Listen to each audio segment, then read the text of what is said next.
I want to end off with one point because we lost Charlie Munger this week as well at the age of 99, and in many ways also a public figure.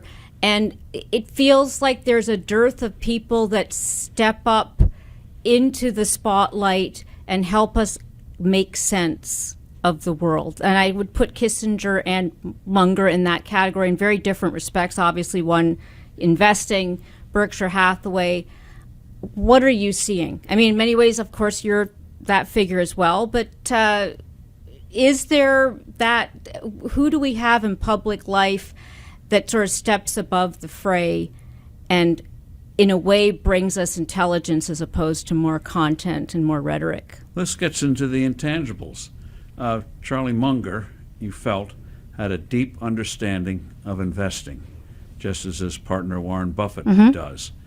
And so you listen more carefully to what they have to say, because they bring a depth of understanding, various layers, you might say.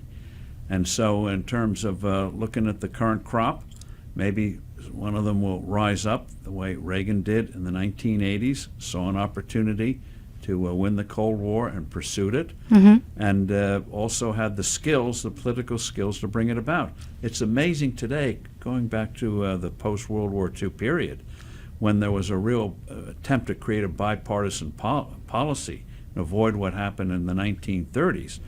The chairman of the Foreign Relations Committee in the Senate, who had been an isolationist before the war, worked very closely with Truman and the Democratic officials to create a bipartisan policy so that we wouldn't make those mistakes again. But they also went out of their way to explain it to the public. Yeah. And so far, Joe Biden, other than one feeble speech, has never gone before the American people to say, why is Ukraine different? He's never sent his officials out there to say, Ukraine is different from what was done in Afghanistan and Iraq. So people don't say, oh, Ukraine, another hopeless long war.